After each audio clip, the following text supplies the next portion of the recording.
segenap hati dan jiwaku, pujilah Dia. Datang bergaul, berilah musikmu bergaul. Angkatlah puji-pujian. Mari kita berdoa. Ibadah akhir bulan November yang kami laksanakan di tempat ini, ya Tuhan, dari awal, pertengahan hingga akhir, kami alaskan kiranya jadi di dalam nama Bapa, Anak, dan Roh Kudus. Tuhan yang baik, kesempatan ini juga kami hendak membaca bagian daripada firman-Mu. Menyadari kelemahan keterbatasan kami selaku manusia, kami tetap meminta pertolongan Tuhan lewat kuasa Roh Kudus senantiasa menyertai kami. Limpahkan kami dengan hikmat-Mu, biarlah kebenaran firman yang kami baca dan kami dengar secara bersama dapat membuat kami mengerti dan kami mengimplementasikannya dalam hidup kami dari hari lepas hari. Berfirman bagi kami, ya Tuhan, kami siap mendengarkan sabda-Mu. Amin. Bapak Ibu Saudara, silakan berdiri. Kita punya pembacaan firman di saat ini terambil dari Kitab Kudus Perjanjian Baru, yakni Markus 5. Yang kita atau kita kalau sambil juga kita bisa buka secara bersama. Markus 5, kita akan baca ayat 21 sampai dengan ayatnya yang ke-43.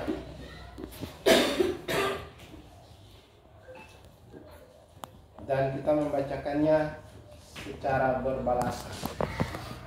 Kita membacakan ayatnya yang ganjil dan teman-teman membacakan ayatnya yang benar. Markus 5 ayat 21 sampai ayatnya ke-43. Di bawah parikop, Yesus membangkitkan anak Jairus dan menyembuhkan seorang perempuan yang sakit pendarahan. Sesudah Yesus menyeberang lagi dengan perahu, orang banyak berbondong-bondong datang lalu mengerumuni Dia, sedang Ia berada di tepi danau. Datanglah seorang kepala rumah ibadat yang bernama Yairus. Ketika ia melihat Yesus, tersungkurlah ia di depan kakinya dan memohon dengan sangat kepadanya, anakku perempuan sedang sakit, hampir mati. Datanglah kiranya dan letakkanlah tanganmu atasnya, supaya ia selamat dan tetap hidup. Lalu pergilah Yesus dengan orang itu. Orang banyak yang berbondong-bondong mengikuti Dia dan berdesak-desakan di dekatnya. Adalah di situ seorang perempuan yang sudah 12 tahun lamanya menderita pendarahan. Ia telah berulang-ulang diobati oleh berbagai tabib, sehingga telah dihabiskannya semua yang ada padanya, namun sama sekali tidak ada faedahnya, malah sebaliknya keadaannya makin memburuk. Dia sudah mendengar berita-berita tentang Yesus. Maka di tengah-tengah orang banyak itu ia mendekati Yesus dari belakang dan menjamah jubahnya. Sebab katanya, asal ku jamah saja jubahnya, aku akan sembuh. Seketika itu juga berhentilah pendarahannya dan ia merasa bahwa badannya sudah sembuh dari penyakitnya. Pada ketika itu juga Yesus mengetahui bahwa ada tenaga yang keluar dari dirinya. Lalu ia berpaling di tengah orang banyak dan bertanya, siapa yang menjamah jubahku? Murid-muridnya menjawab, Engkau melihat bagaimana orang-orang ini berdesak-desak denganmu. Dan engkau bertanya, siapa yang menjamahku? Lalu ia memandang sekelilingnya untuk melihat siapa yang telah melakukan hal itu. Perempuan itu yang menjadi takut dan gemetar ketika mengetahui apa yang telah terjadi atas dirinya, tampil dan tersungkur di depan Yesus dan dengan tulus memberitahukan segala sesuatu kepadanya. Maka katanya kepada perempuan itu, "Hai anakku, imanmu telah menyelamatkan engkau. Pergilah dengan selamat dan sembuhlah dari penyakitmu."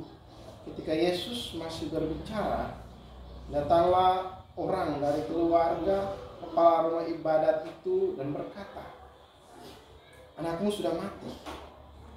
Apa perlunya lagi engkau menyusah-nyusahkan guru?" Tetapi Yesus tidak menghiraukan perkataan mereka dan berkata kepada rumah itu, "Jangan takut, percaya saja." Lalu Yesus tidak memperbolehkan seorang pun ikut serta, kecuali Petrus, Yakobus, dan Yohanes, saudara Yakobus. Mereka tiba di rumah kepala rumah ibadah, dan di sana dilihatnya orang-orang ribut, menangis dan meratap dengan suara nyaring. Sesudah ia masuk, ia berkata kepada orang-orang itu, "Mengapa kamu ribut dan menangis? Anak ini tidak mati, tetapi tidur." Tetapi mereka menertawakan dia. Maka diusirnya semua orang itu, lalu dibawanya ayah dan ibu anak itu, dan mereka yang bersama dengan dia masuk ke kamar anak itu. Lalu dipegangnya tangan anak itu. Katanya, "Talita kum," yang berarti, "Hai anak, aku berkata kepadamu, bangunlah." Seketika itu juga anak itu bangkit berdiri dan berjalan, sebab umurnya sudah 12 tahun. Semua orang yang hadir sangat takut. Dengan sangat ia berpesan kepada mereka supaya jangan seorang pun mengetahui hal itu. Lalu ia menyuruh mereka memberi anak itu makan. Demikianlah kebenaran firman yang sudah boleh kita baca dan dengar bersama di saat ini. Rekan-rekan yang diberkati Tuhan, kalau kita membaca kisah ini dari awal, dapat kita pahami bahwa ada persoalan, tetapi juga ada mujizat, ada solusi dari persoalan yang dihadapi. Ya, kita kira dalam perjalanan kita hidup, khususnya melewati bulan November ini, sudah pasti baik pribadi, baik keluarga, rumah tangga, ketong akan melewati ketong perjalanan hidup, ya, entah itu baik menurut ketong, entah itu tidak baik, tetapi satu hal yang harus ketong imani saat ini adalah jika bersama dengan Yesus, apapun yang mustahil sekalipun menurut manusia, tetapi itu tidak mustahil bagi Tuhan.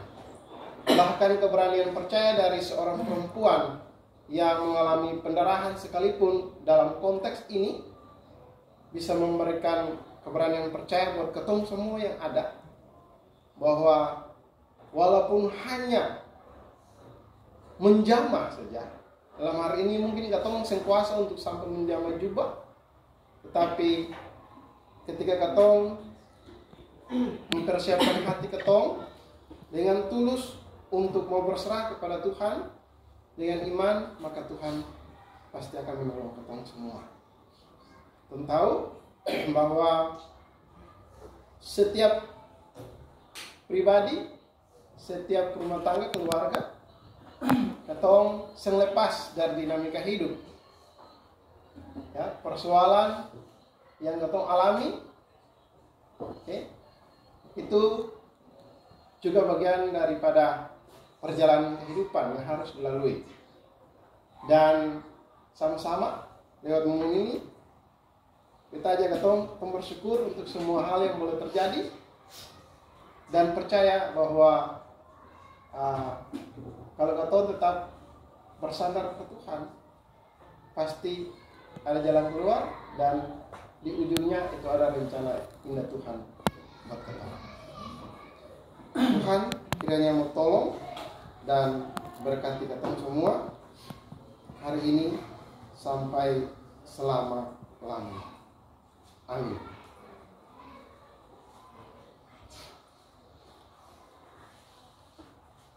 Untuk meresponi ketong punya refleksi singkat tadi, kita ajak ketong semua angkat pujian dari Kidung Jemaat nomor 13,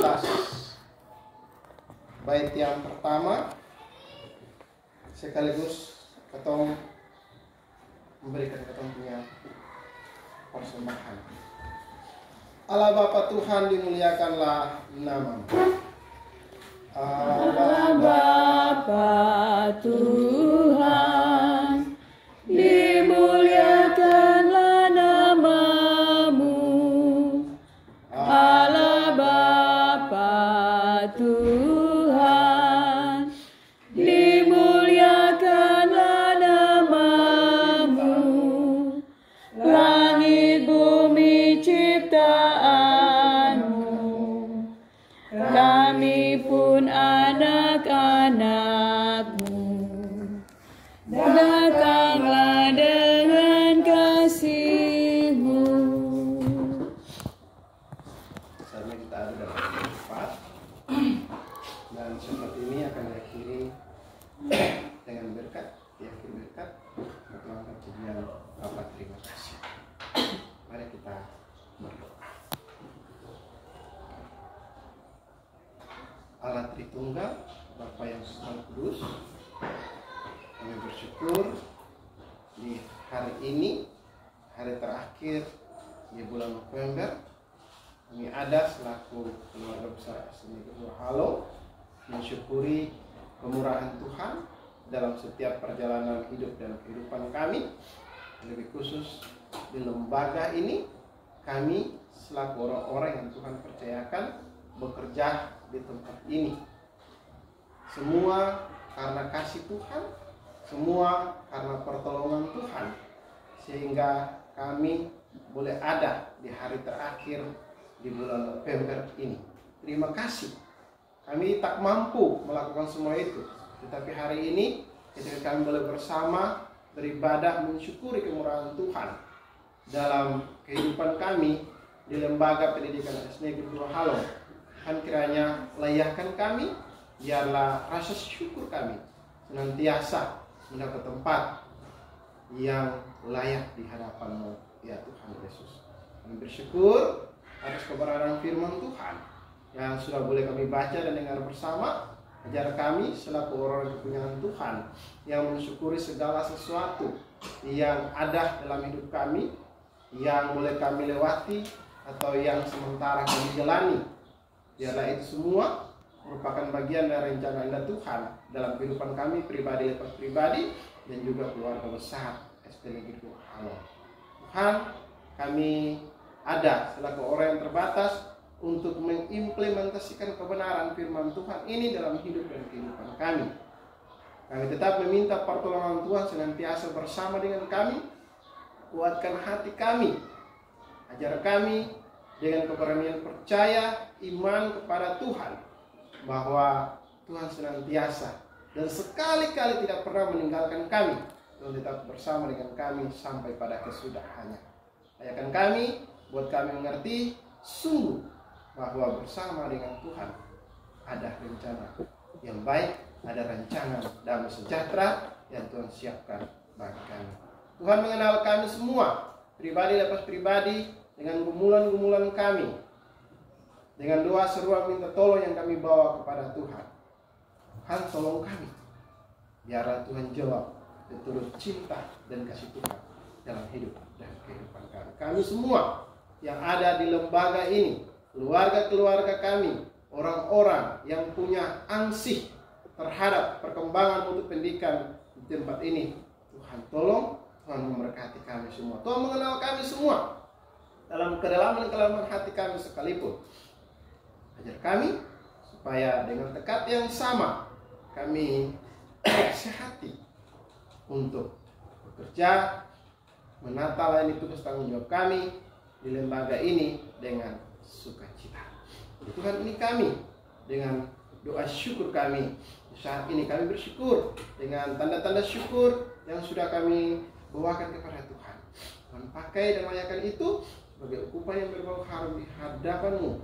Jadilah itu bagian penting, bagian berkat yang juga menjadi saluran berkat bagi hidup dan kehidupan kami dari hari lepas hari.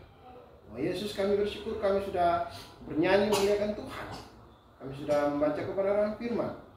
Dan sekali lagi kami ada di tempat ini. Kami mendoakan keluarga-keluarga kami, orang-orang yang jauh yang dekat, yang bahkan membenci kami sekalipun. Dan tolong kami semua, biarlah kami ada dengan sukacita. Ini kami Bapa, ini kami Tuhan Yesus, ini kami Roh Kudus dengan doa syafaat ini. Ampuni kami, lalu sebelum undur di hadapan hadirat-Mu, izinkanlah hamba-Mu memohon janji dan berkat Tuhan. Kiranya kasih karunia dan damai sejahtera yang berasal dari Allah, yang berasal dari Tuhan kita di surga, yang tetap tinggal menyertai kami semua hari ini, kekal sampai selama-lamanya. Bapa, terima kasih. Bapa, terima kasih. Bapa, terima kasih. Bapa,